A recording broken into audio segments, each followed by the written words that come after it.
कल की सत्संग का सार।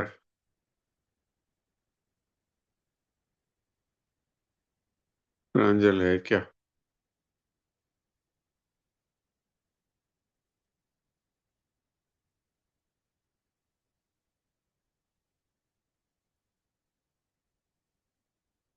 लगता है प्रांजल नहीं। तो गीता जी का शुद्ध पाठ कर लेते हैं। फिर उसके बाद में जिन जिनको कहानी सुनानी हो वो हाथ खड़ा कर देंगे। राम नारायण जी तो सुनाएंगे ही, उसके अलावा भी जो कोई भी कहानी सुनाना चाहे वो हाथ उठा देंगे।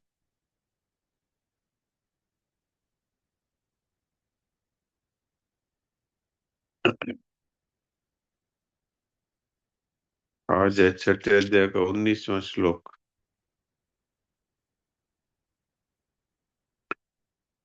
यथा दीपो निवातस्थो नेङ्गते सोपमा स्मृता योगिनो यत चित्तस्य युञ्जतो योगमात्मनः।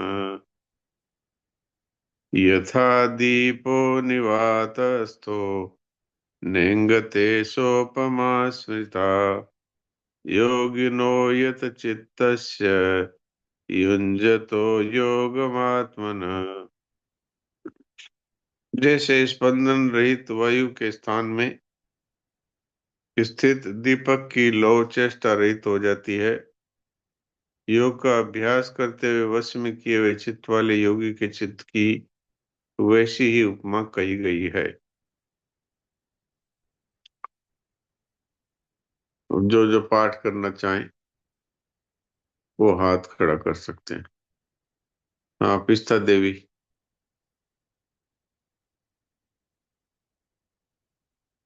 नारायण नारायण जी महाराज जी। नारायण नारायण नारायण। श्लोक नंबर 19।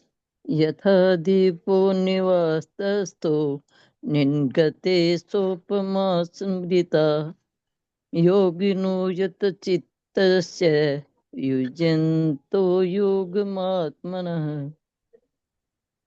हाँ, युजन तो नहीं है ये, युंज तो योगमात्मन है। युंज तो। युञ्जतो युञ्जतो हाँ, युंज तो योग। युञ्जतो। ठीक है। सुनील दास जी।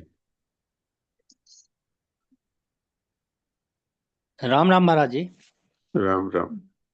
यथा दीपो निवातस्थो नेंगते सोपमा स्मृता योगिनो यत चित्तस्य युञ्जन्तो योगमात्मना।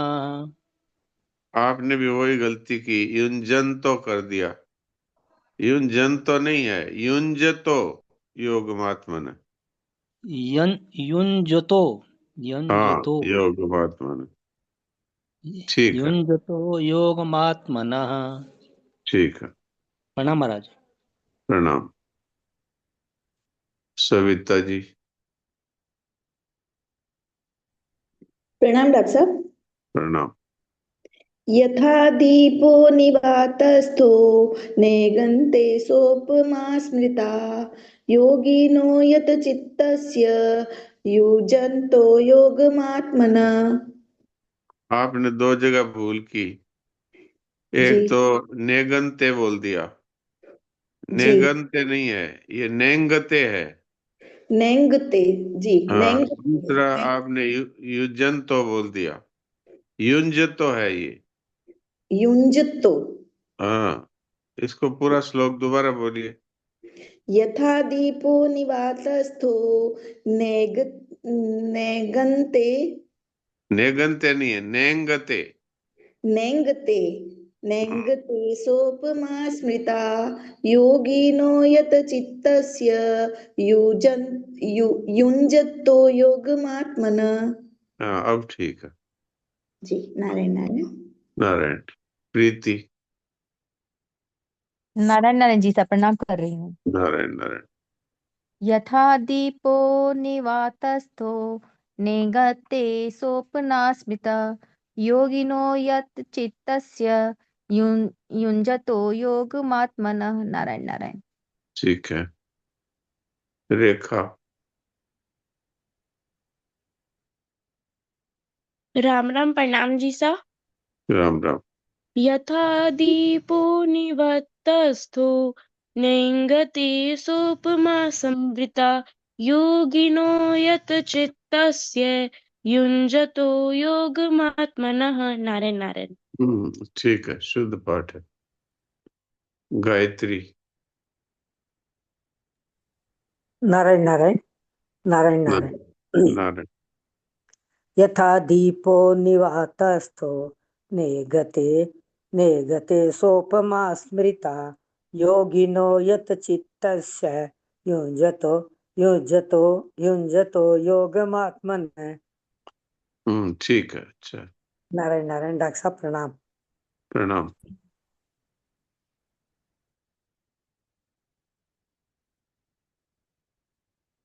तो आज कहानी का दिन है, तो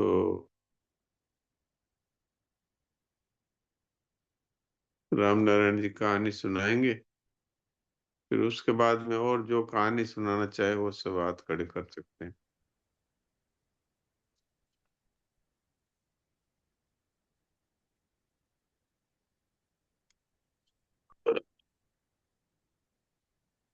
राम नारायण जी सुनाइए। हाँ भगवान, प्रणाम। प्रणाम। एक गांव में एक महात्मा बाहर से आए थे। शीर्षक पहले इसका बता उनके दीजिए। पास देवी संपत्ति की परंपरा। देवी संपत्ति की परंपरा। परंपरा जी। पूज्य स्वामी प्रकाशानंद जी महाराज। एक गांव में एक महात्मा बाहर से आए थे। उनके पास बहुत से लोग जाते और उनका उपदेश श्रवण करते। यह देखकर उनके पास एक आदमी आया और स्वयं को कोई मंत्र देने की प्रार्थना करी। स्वामी जी ने पूछा, भाई तुम व्यवसाय क्या करता है? उसने जवाब दिया, मैं चोरी का काम करता हूँ। स्वामी जी ने कहा, इसके सिवाय और भी कुछ करता है क्या? उसने जवाब दिया, मैं जुआ खेलता हूँ, दारू पीता हूँ, कभी कभी अनिति भी कर लेता हूँ, बार बार मुझे झूठ भी बोलना पड़ता है। स्वामी जी ने कहा, ठीक है, इन सब में कोई एक चीज तो छोड़ सकता है, उसकी प्रतिज्ञा ले सकता है। उसने विचार किया, चोरी नहीं करूं तो भूखा मरूं, दारू का व्यसन कभी छोड़ नहीं सकता, झूठ बोलना छोड़ सकता हूँ। उसने स्वामी जी से कहा कि मैं आज से ही कभी झूठ नहीं बोलूंगा। स्वामी जी ने कहा, ठीक है।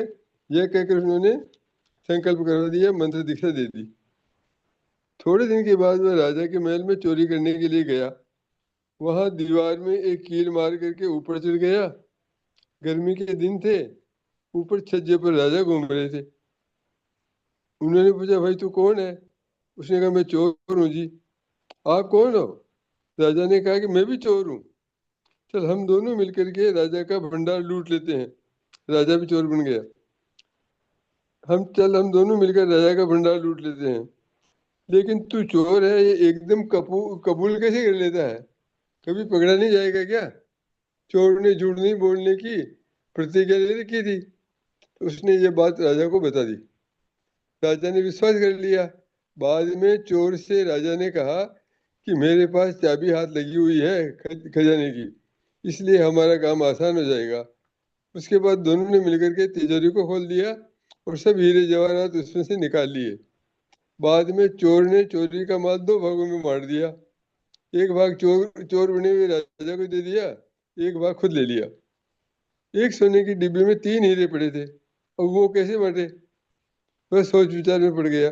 राजा ने कहा कि एक हीरा राजा के लिए छोड़ दो और एक एक हम दोनों रख लेंगे। चोर सहमत हो गया। उसने वैसा ही किया और दोनों ने अपना अपना रास्ता पकड़ लिया, घर चले गए।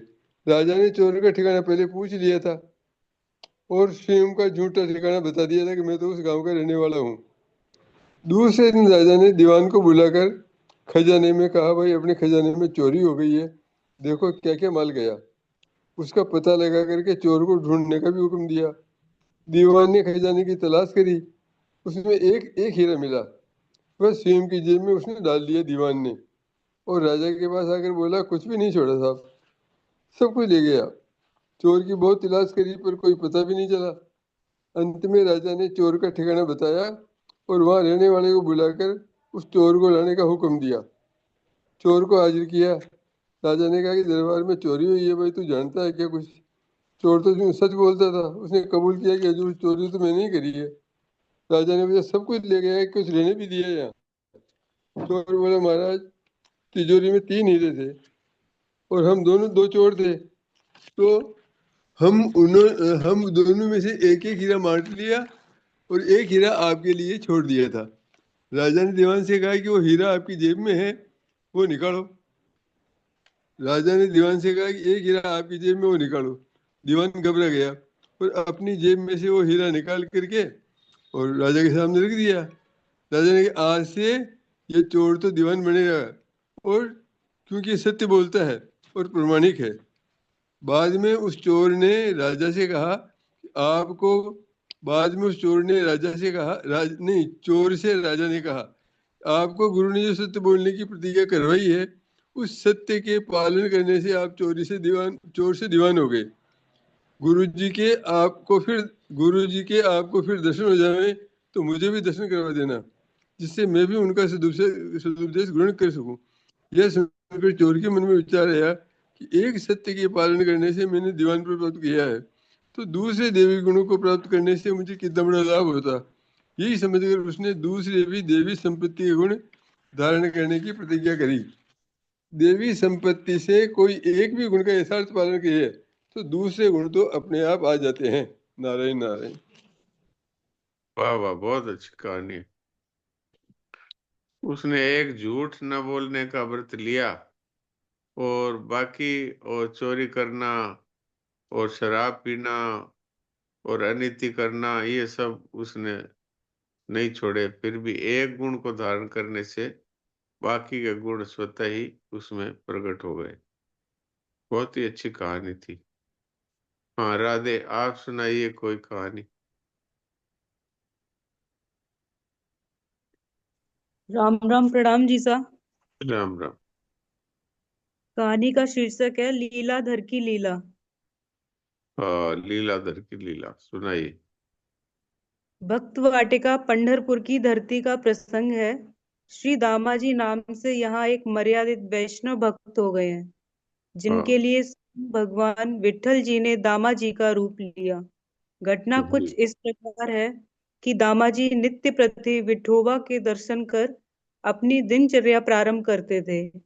प्रतिदिन विठल के मंदिर के आगे जाकर खड़े रहते और दूर से ही दर्शन सुख प्राप्त करते थे। लेकिन अंतरंग इतने कि स्वयं विठल उनके हृदय में समा गए थे। एक बार दामाजी का लगान भरना बाकी रह गया।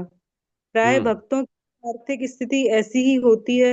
हो सकता है यह ईश्वर का उन पर अनुग्रह ही हो। हाँ, तो लगान बाकी रहने से राजा के सिपाही उन्हें लेने आए। दामाजी गहरी निश्वास छोड़ कहने लगे, अब भर दूंगा, कृपया थोड़ा समय दीजिए।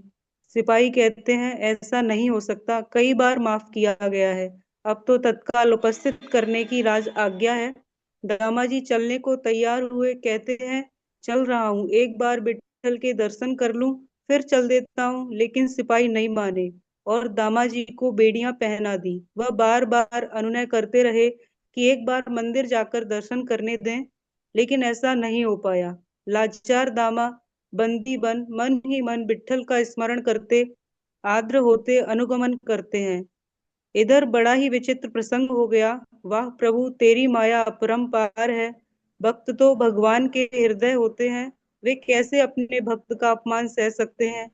परम पिता ने दामाजी का रूप लिया और राज दरबार पहुंचे। बोले, श्रीमान मैं दामा हूँ, कृपया राशि बताएं, लगान भरना है। और लगान भर गया। सेव्य ने सेवक की मर्यादा रख ली और अपने स्वभाववश अंतर्धान हो गए। कैसा है भगवान का स्वभाव, कहा नहीं जा सकता। तभी वह अगम निर्विकार पर ब्रह्म है। भक्त के लिए वह तत्परता ही ईश्वर का ईश्वरत्व है। उधर जैसे ही बंदी दामा को लेकर सिपाही दरबार पहुंचे, सभी हक्के बक्के रह गए। कोष अधिकारी ने कहा, यह क्या हो रहा है? ये कौन है और इससे यूं घसीटा क्यों जा रहा है? जवाब मिला, हुजूर, यह दामा है, इसका लगान बाकी है, अतः उपस्थित है। कोष अधिकारी ने कहा, अभी तो ये लगान भर कर गए हैं और इन्हें बंदी बना वापस क्यों लाए हो? सभी स्तब्ध। दामाजी का तो कहना ही क्या, बेड़ियां बेड़ियां सब भूल गए। आर्त स्वर से बोल पड़े, धन्य प्रभु, मेरे लिए आपने इतना कष्ट उठाया, मेरा रूप धरकर पैदल श्रम किया और उनके अश्रुओं का पारावार न रहा। अनुग्रहाय भूतानाम, स्वतः सिद्ध हो गया, यह है लीलाधर की लीला, सेव्य द्वारा सेवक की सेवा। नारायण नारायण। वाह वाह वाह, देखिए भगवान स्वयं उनका लगान चुकाने के लिए और वहां पर पहुंचे। भगवान है और भक्तों के लिए कुछ भी करने को तैयार है। मैं तो हूँ भक्तन को दास, भगत मेरे मुकुटमणि। बहुत ही सुंदर कहानी। हाँ सविता जी सुनाइए।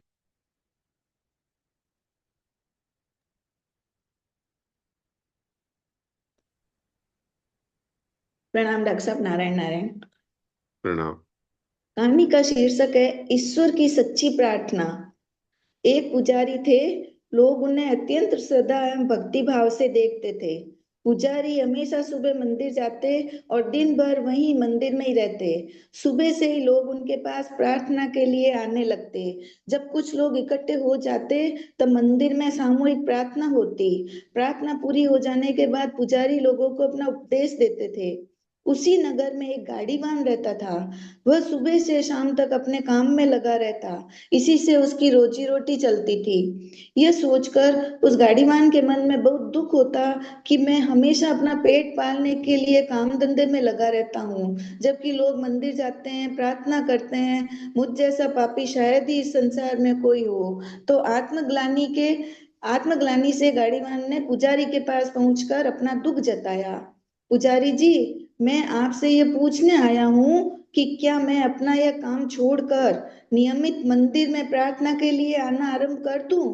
पुजारी ने गाड़ीवान की बात गंभीरता से सुनी। उन्होंने गाड़ीवान से पूछा, अच्छा तुम यह बताओ कि तुम गाड़ी में सुबह से शाम तक लोगों को एक गांव से दूसरे गांव तक पहुंचाते हो।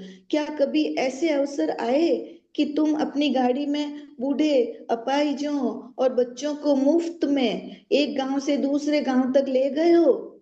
गाड़ीवान ने तुरंत ही उत्तर दिया, हाँ पुजारी जी, ऐसे अनेक अवसर आते हैं। यहाँ तक कि जब मुझे ये लगता है कि राहगीर पैदल चल पाने में असमर्थ है, तब मैं उसे अपनी गाड़ी में बैठा लेता हूँ। पुजारी गाड़ीवान की यह बात सुनकर अत्यंत उत्साहित और प्रसन्न हुए।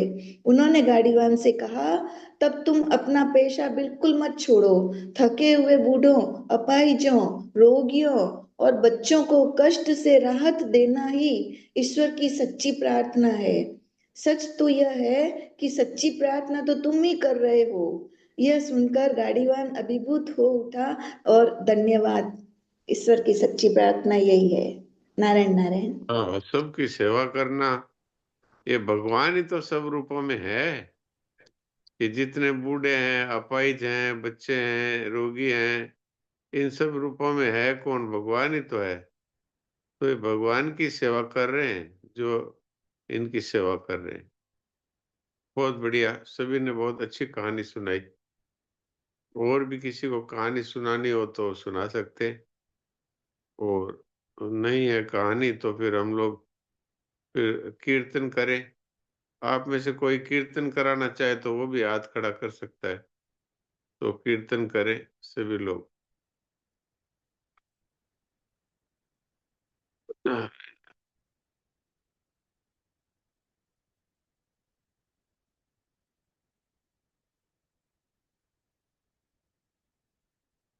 हाँ सविता जी। डॉक्टर साहब, मेरा एक प्रश्न है हाँ कि ना, बोलिए। जैसे अहंकार मैं हूँ, जैसे मैं सविता हूँ, मैं उस पोस्ट पे हूँ, तो ये तो अहंकार ये हो गया जड़ वाला, समझो क्या, संसार वाला। और हाँ दूसरा कि मैं स्वरूप हूँ, मैं चेतन स्वरूप हूँ, इसमें भी मैं आता है। तो ये मैं, जैसे आप समझाएं। हाँ, ये सूक्ष्म अहंकार है, पर इससे जन्म मरण तो नहीं होगा, लेकिन जी परमात्मा का प्रेम प्राप्त करने में ये बाधा देता है।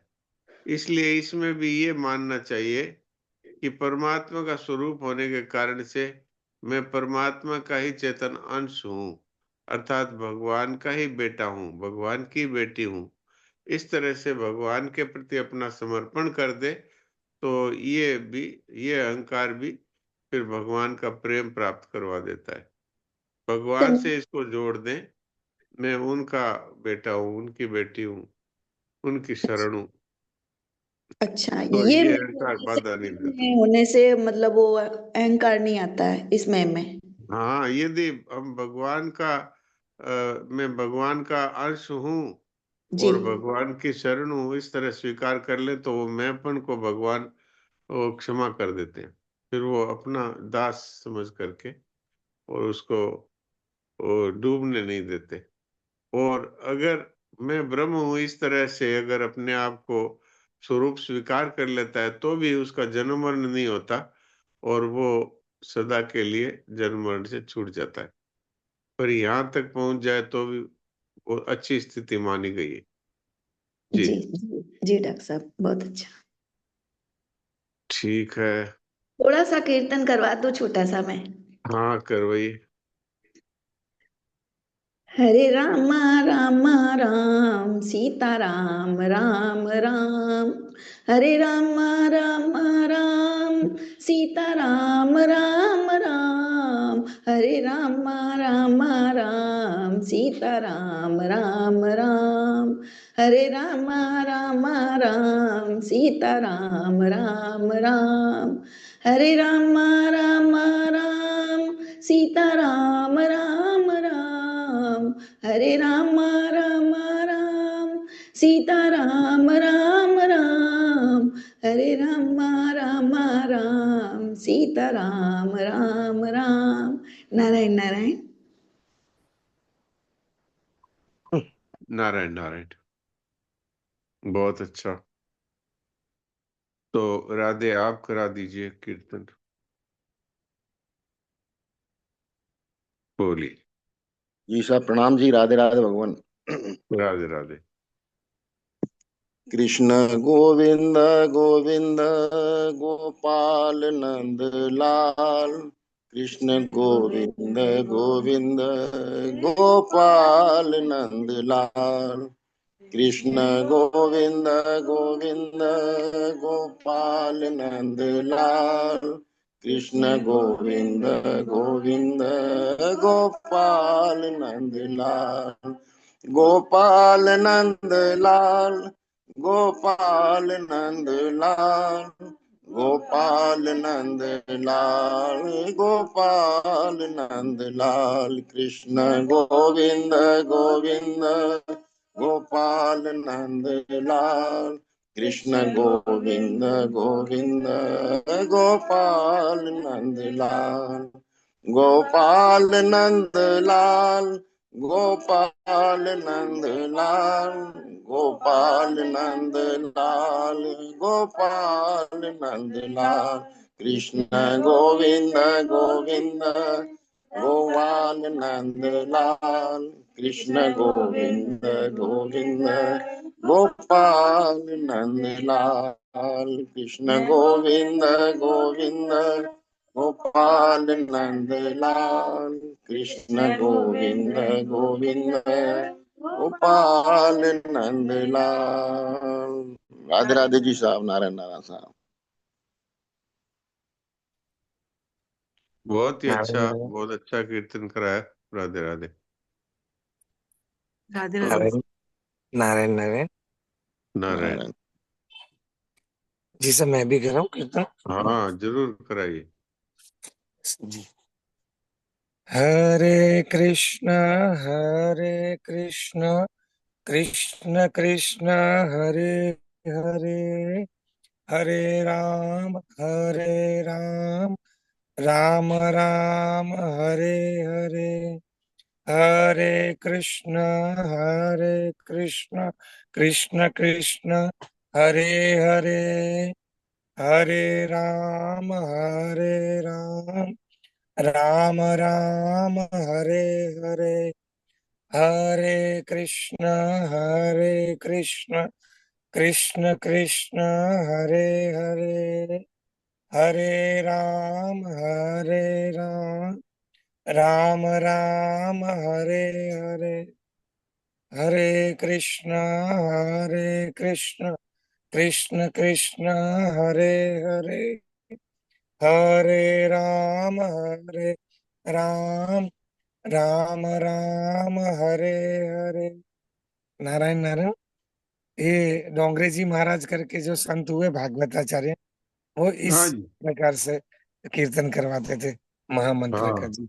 बहुत अच्छा, बहुत अच्छा। नारायण। हाँ, कमल तापड़िया।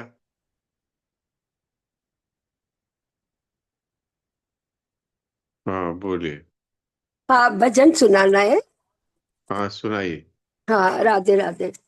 श्री राधे। राधिके रासेश्वरी कर दे कृपा जरा, श्री राधिके रासेश्वरी कर दे कृपा जरा, व्रजवल्लभी व्रजेश्वरी टुक देख तो जरा, व्रजवल्लभी व्रजेश्वरी टुक देख तो जरा, श्री चरण की प्रकाश में आभा का ज्ञान दे, श्री चरण की प्रकाश में आभा का ज्ञान दे, नंद नंदन के स्वरूप का थोड़ा सा ज्ञान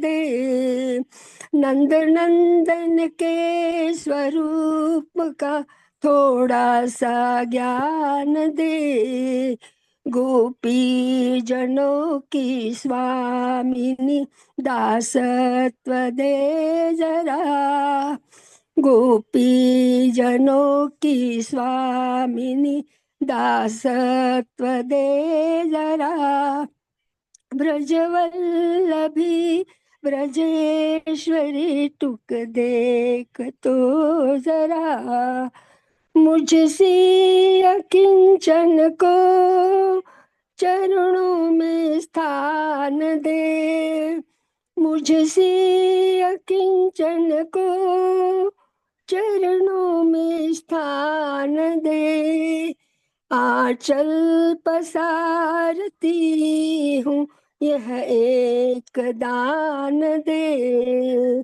आंचल पसारती हूँ यह एक दान दे, मातेश्वरी दयामयी करुणा करो जरा, मातेश्वरी दयामयी करुणा करो जरा, व्रजवल्लभी व्रजेश्वरी टुक देख तो जरा, हूँ विषय बंधनों में बारी बंधी हुई, हूँ विषय बंधनों में भारी बंधी हुई, निर्मुक्त हो पासिका क्यों कर कही गई, निर्मुक्त हो पासिका क्यों कर रह कही गई, कृष्णा मुझे अनुराग दे बिनती सुनो जरा, कृष्णा मुझे अनुराग दे विनती सुनो जरा, ब्रजवल्लभी ब्रजेश्वरी टुक देख तो जरा, श्री राधिके रासेश्वरी कर दे कृपा जरा, ब्रजवल्लभी ब्रजेश्वरी टुक देख तो जरा, ब्रजवल्लभी ब्रजेश्वरी टुक देख तो जरा। नारायण नारायण। नारायण नारायण, बहुत सुंदर, बहुत अच्छा सुना। संतोष भाई, आप बताइए। प्रीति, बोलो।